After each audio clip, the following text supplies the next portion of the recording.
ደምስና ታዴ አሁን ላይ ብቻቸውን ቁጭ ብለው እየተወያዩ ነው። እንዴት ለህይወት ምን ማድረግ እንዳለበትና ህይወት ደግሞ ከቤት ወጥታ እንደሄደች ቤትም እንዳልተመለሰች ያለችበትንም እንዳላወቁ ታዴ ይነግረዋል። ግራ የተጋባው የፈርሃ አጎትም ምን እየተካሄደ ነው ግን? ቆይ ምናልባት እቺ ሴትዮ እኮ አሁን አርፋ ላትቀመጥ ትችላለች። ምን ታስባለህ? ምክንያቱም ህይወት በጣም ከባድ ሴት ነች። ታዴ አንተ አታውቃትም።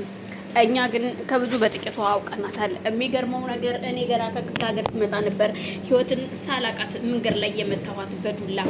ግን ሴትዮዋ በጣም ከባድና ጨካኝ አረመኔ ነች። አቅ ነበረ። ምክንያቱም መና ህይወትን በጣም ትፈራት ነበር። ህይወትን ስታያት የምትናገረውን አይደለም የምትጠጣው ውሃ እንኳን ትን የሚላት ልጅ ነበረች። ህይወት ምን ያህል ጨካኝና አረመኔ እንደሆነች። ስለዚህ አንተ አሁን ምን እያሰብክ ነው? ትምጣ አስፈላልጋትና አለች የሚባለው ቦታ ተፈልጋ መታ እዚህ ወረቀት ላይ ፈርማበት እሷን ሚስቴ አይደለችም ብለህ እስካልፈታሃት ድረስ አርፋ የምትቀመጥ አትመስለኝም። ምክንያቱም ህይወት ሰዎች አሏት። በግሏ የምትንቀሳቀስ አይደለችም፣ ብቸኛም አይደለችም። ከሰዎች ጋር እንደምትንቀሳቀስ እርግጠኛ ነኝ። ምክንያቱም እነዚህ ሁለት ልጆችም ቢሆን እየጠሏትና ሁሉን ነገር የሚያጋልጡባት ፊት ለፊት የምትፈራቸው የሚያስፈራሯትም ደግሞ የሆነ ሚስጥሯን ቢያውቁባት ነው እርግጠኛ ነኝ። የሚገርመው ነገር ይውልህ እኔም በቀደም እኮ ቁጭ ብለን ሻይ ላምጣላችሁ ብላ ሻይ አመጣችልን። ያመጣችውን ሻይ ለመጠጣት እየተዘጋጀን እያለ ነው ልንጠጣ ስንል ከየት መጣች ሳንል ፈሪሃ መታ ህይወታችን ያተረፈችው። ምክንያቱም ይህንን ነገር ፈሪሃ እንዴት እንዳወቀችው ራሱ አላቅም። ምናልባት ስልክ ስታወራ እየሰሟት ሊሆን ይችላል። ታዴ አንተ ብዙ የማታውቃቸው ነገሮች አሉ። አንተ እሷ የምትልህን ብቻ ነው እየሰማህና እያዳመጥክ ያለኸው። አሁን አንተ ባለፈው እኮ እንዳለ ንብረቱን በሷ ስም ልታደርገው ነበር አይደለም? ግን በሆነ አጋጣሚ ተሰነካከለና ያቀን ቀረ። ደስ አለን። እኛም አለመሆኑ ደስ ብሎናል። ግን አሁን ደግሞ ይህንን ነገር ካወክ ብዙ ልጆቹ የሚያውቁት ነገር ቢኖራቸው ነው ይህንን ነገር እንዲሆን እያልተፈቀደላት እንጂ ምናልባት የጠጣችሁት የተዘጋጀላችሁ ሻይ እናንተን የሚገላችሁና የእናንተን ህይወት የሚቀጥፍ ቢሆንስ ማን ያውቃል? ምናልባት እቺ ልጅ ወይ ስልክ ስታወራ ሰምታት ሊሆን ይችላል።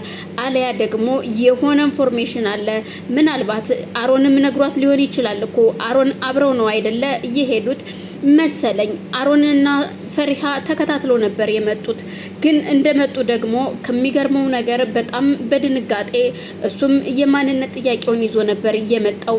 እንዴት ምን ብለን ስንጠይቅ እንኳን አሮንም በጣም ስሜታዊ ሆኖ ስለነበር እያለቀሰ ነበረ። እኔ ግራ ገብቶኛል። ምን እንደማደርግ አላቅም። ደምስ እኔ እንጃ ምን ትለኛለህ? እባክህን አሁን ላይ ሰው ያስፈልገኛል፣ ምክርን እፈልጋለሁ ይለዋል። ለማንኛውም ከልጆች ጋራ መነጋገር አይከፋም። እስኪ ልጅህን መናንም አናግራት። መና ብዙ ነገር ልታውቅ ትችላለች። መናማ እኮ ተናገረች። አሁንም ቢሆን እናወራለን ብላኛለች። መና ገና ብዙ ያልጨረስነው ነገር አለ ነው የምትለው። ፈሪሃም ልክ እንደዛው ነው እያለች ያለችው። ምንም ግራ እየገባኝ አይደለም በማለት ግራ የተጋባው ታዴ እንግዲያውስ እነሱ ቁጭ ባሉበት እናወራለን።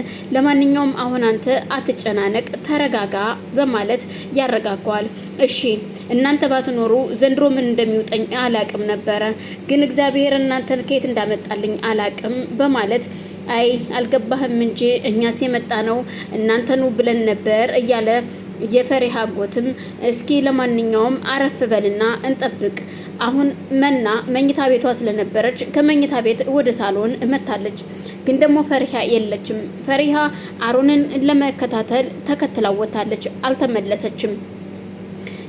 የፈሪሃ አለመመለስ ሁሉንም ግራ ጋብቶታል። ለምን ቆየች የሚል ምላሽ ጥያቄ አላቸው።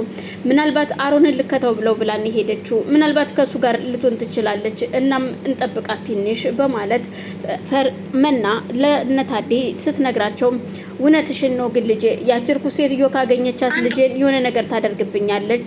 ምን ላድርግ? ምናም ወጥቼ ልፈልጋት በማለት አጎትየው ለመውጣት ሲዘጋጅ ግዴለህም ተረጋጋ ደምስ፣ አጎቴ ደምስ ትመጣለች። እሷ የሄደችው አሮን ጥሩ ስሜት ላይ ስላልሆነ የሆነ ነገር እንዳይሆን ልከተለው ብላን የወጣችው። ስለዚህ እሱም እኮ ልብስ አልያዘም ሊመለሱ ይችላሉ በማለት ሁለቱን አረጋግተው እቤት ተቀመጣለች። ፈሪሃ ግን አሁን ላይ የት እንዳለችና ወዴት እንደደረሰች ማንም የሚያውቀው ታሪክ የለም። አሮን ምናልባት ከእናቱ ጋር ሊሰራ ይችላል፣ ስለ እናቱ ተንኮልም እኮ ሊያውቅ ይችላል፣ አይታወቅም በማለት ምን እያልሽ ነው? አዎ ምክንያቱም አሁን ላይ እስከ ዛሬ እናቱን ለምታደርገው ነገር ሁሉ አብረው ናቸው። እኔ አባቴ እውነቴን ነው ምልህ ህይወት በጣም ክፉ ሴት ነች በማለት ክፉማ ስለሆነች አይደለ ልጄ እንደዚህ ልጁን ያለ ቤተሰብ ማንነቱን ያሳጣችው ክፉ ስለሆነችማ ነው። ክፋቷንማ እኮ በግልጽ እያየነው ነው። እባክሽ መና ይሄ ልጅ አሁንም መጎዳት የለበትም። እዚሁ ከኛው ጋር እስከፈለገው ጊዜ መቀመጥ አለበት። እኛም እኮ ብለናል፣ ግን ደግሞ ወጥቼ ልምጣ ብሎ ነው የወጣው። ስለዚህ አሁን ተመልሰው ምናልባት ከፈሪሃ ጋር ይመለሱ ይሆናል። ታዴ አትጨነቅ፣ አጎቴም አትጨነቅ፣ ይመጣሉ በማለት እነሱን እስኪመጡ እኔ ወደ ክፍሌ ልግባና ትንሽ እረፍት ላድርግ በማለት መና ወደ ክፍሏ ትሄዳለች። መና ክፍሏ ከሄደች በኋላ ምን እየተካሄደ እንደሆነ ስለ ህይወት ልብሷንም ለማየት ወደ መኝታ ቤት ትሄዳለች። የህይወት ክፍል ገብታ ሁሉ ነገሯን ስትፈትሽ ስትበረብር ሁሉ ነገሯ እንዳለ ታውቃለች። ይቺ የተረገመች ምናልባት ልትመጣ ይሆን እንዴ? ተመልሳ ደግሞ ምን አይነት የተረገመች ሴት ነች? በእውነት ብትመጣም እንኳን እዚህ ቤት እንደማትቀመጥና እንደማትኖር እንደሷ አይነት ክፉ ሴት እንደማትኖር እየተናገረች ልብሷን እያየች ይቺ የተረገመች በማለት ለህይወት ክፉ መጥፎ ቃላትን እየወረወረች ሁሉ ነገሯን አይታ ፈትሻ ከዛ መኝታ ቤት ትወጣለች። የተጨናነቀው ታዴም ግራ ተጋብቶ ቆይ ምን እየተካሄደ ነው ያለው እዚህ ቤት ግን እውነት እኔ ከምን አይነት ሰው ጋር ነበር የምኖረው? እንዴት እንደዚህ ሊሆን ይችላል? በማለት ግራ የተጋባው ታዴ ከማን ጋራ እንዴትስ ከማን ጋር ይኖራል? ማንንስ ይታመናል? የእውነት እኔ እንደዛ አቀርባት የነበረችዋ ሴት ግን የእውነት አሁን እቺ ሴት ነች ወይ? ህይወት የምትባል ሴት ናት ወይ? ከእንደዚች አይነት አውሬ ሴት ጋር ነበር እየኖርኩት ይህን ያህል እድሜ እየቆየሁት። ይቺ የተረገመች እኔንም አግታ እንደዛ ስታሰቃየኝ እየነበረው ምን ባጠፋ ምን ብበድላት ነው? በማለት ታዴ ራሱን እየወቀሰ የእውነት ቤተሰቦችን ሳሰቃይ እየኖርኩት እችል ምስኪን ልጅ እንኳን በሰራተኛ መልኩ አምጥቼ በሷ የተነሳ ሰድቤና አንቋሽሼ ነበር ከዚህ ቤት ያስወጣኋትኝ። ግን እሷ ግን ጨክን አልቀረችም፣ መታለች እኛው ጋር። ዛሬ ደግሞ ይኸው ትልቅ ውለታ ውላልኛለች። እኔንም ሆነ ልጄን በህይወት እንድንኖር እድሜ ሰጥታናለች። ለዚህ ሁሉ ፈሪሃ ነች። ምክንያቱም ፈሪሃ ባትደርስልኝ ኑሮ ያንን ሻይ ጠጥተን እኔም ልጅም ሞተን ነበረ በማለት ብቻውን ቁጭ ብሎ ያወራል። የፈሪሃ አጎት ልጄ የት ሄዳ እንደቀረች አላቅም በማለት መኝታ ቤት ገብቶ ጭንቅላቱን እየያዘ ልጄ ፈሪያ አበባዬ እያደራ ልጄ የት ነሽ እያለ እየጠበቀ ነው። ግን ቁጭም አላለም፣ እንቅልፍም አልወሰደውም። ቢተኛም ቢቀመጥም የጭንቅላቱ አይምሮ ላይ የሚመላለሰው ፈሪሃ ነች። ፈሪሃ አሁን ላይ አሮን በድንገት እሱን ልትከታተል በሄደችበት ነበረ ማን ከጀርባዋ መጥቶ አፍኖ ወደ ሰዋራ ቦታ እየወሰዳት። ምን አጥፍቼ ነው?